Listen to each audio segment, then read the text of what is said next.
नमस्कार दोस्तों, अगले साल दिल्ली में विधानसभा चुनाव है। मतलब फरवरी 2025 में दिल्ली में जो विधानसभा चुनाव है उसके पहले सभी पार्टियां अपनी अपनी तरफ से चुनाव प्रचार में पूरी जोर लगा दी है।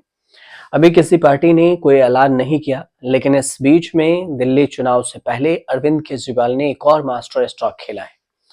मास्टर स्ट्रोक ये कि अरविंद केजरीवाल ने बुजुर्गों के लिए संजीवनी योजना का ऐलान किया है। संजीवनी योजना में क्या कुछ होगा आपको इस वीडियो में बताते हैं। अरविंद केजरीवाल ने इस योजना की घोषणा करते हुए ये कहा कि आज संजीवनी योजना की घोषणा करने जा रहा हूं। 60 साल से ऊपर के सभी बुजुर्गों का पूरा इलाज फ्री कराया जाएगा। उन्होंने आगे ये भी कहा कि चुनाव के बाद इसके लिए योजना लेकर आएंगे, चाहे उनकी कितनी ही इनकम क्यों ना हो। अमीर गरीब सबका इलाज मुफ्त में कराया जाएगा, चाहे वो सरकार में या फिर प्राइवेट अस्पताल में इलाज कराएं।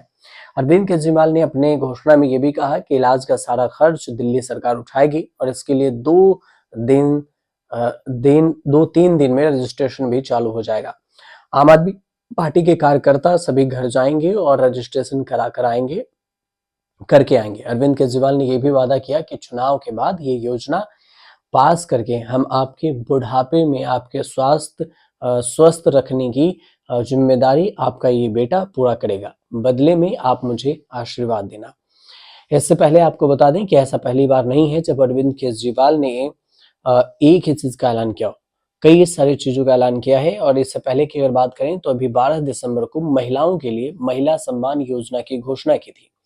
इस योजना के तहत ये कहा गया था कि जो पात्र महिला हैं, जो दिल्ली की निवासी हैं, उनके खाते में हर महीने सरकार 1000 रुपए ट्रांसफर करने का ऐलान किया था। लेकिन बाद में ये कही कि अरविंद केजरीवाल ने कहा कि चुनाव जीत जाने के बाद महिलाओं को 1000 की जगह 2100 रुपए दिए जाएंगे। बुजुर्गों के हित में संजीवनी योजना का ऐलान हुआ है और संजीवनी योजना के बारे में कहा कि जैसे जैसे उम्र बढ़ती है वैसे वैसे 100 बीमारियां आदमी को घेरती है। सभी की सबसे बड़ी चिंता होती है कि मैं इलाज कैसे कराऊंगा। हम सभी लोग कितने पैसे, और ऐसे भी लोग हैं जो जानते हैं जिनके पास पैसे नहीं, अच्छे खासे परिवार से हैं, लेकिन उनके बच्चे उनका ख्याल नहीं रखते। अपने ही माँ बाप को बच्चे छोड़ देते हैं। और आप चिंता मत करना, आपका बेटा अभी जिंदा है। रामायण में एक कहानी हम लोग पढ़ते हैं, जब लक्ष्मण मूर्छित हुए तो हनुमान जी उनके लिए संजीवनी बूटी लेकर आए। अरविंद केजरीवाल ने अपने भाषण में इस बात का जिक्र किया। अब दिल्ली में जो संजीवनी योजना का ऐलान हुआ है उसमें कहा गया है कि 60 साल से ऊपर तक की जितने बुजुर्ग हैं, महिलाएं हैं, उनका फ्री में इलाज किया जाएगा। जितनी भी बीमारी हो सबका खर्चा दिल्ली सरकार उठाएगी और इस पे रजिस्ट्रेशन भी चालू हो जाएगा।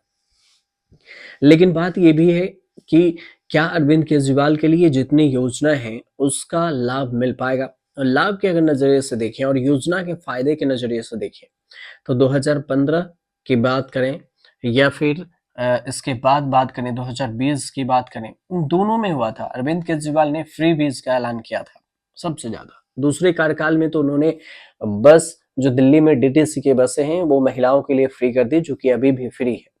और इसका लाभ ये भी हुआ कि अरविंद केजरीवाल चुनाव में बेधड़क रिकॉर्ड वोटों से जीत गए।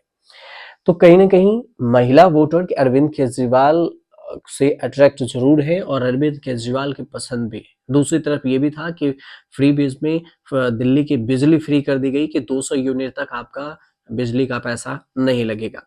लेकिन अब जो ऐलान किया गया है 2025 के जो चुनाव को लेकर, उसमें कहा गया है कि आपको जितने भी बुजुर्ग हैं उसके लिए फ्री में इलाज कराए जाएंगे, चाहे वो सरकारी हो या फिर प्राइवेट हो।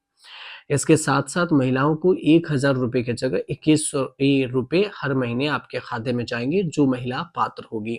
पात्र मतलब उनका कुछ कंडीशन है और उस कंडीशन में अगर पात्र होती हैं कि दिल्ली के रहने वाली हो और उनका वोटर आईडी कार्ड बना हो यहाँ का। तो अब देखना दिलचस्प ये होगा कि इन सारे फ्री योजनाओं के बावजूद इस बार जो 2025 का विधानसभा चुनाव होना है, इस चुनाव में अरविंद केजरीवाल कितना नया करामात कर पाते हैं और क्या सत्ता में वापसी कर पाते हैं, अपनी सत्ता को बचा कर रख पाते हैं या नहीं। फिलहाल आपको जानकारी अच्छी लगी तो चैनल को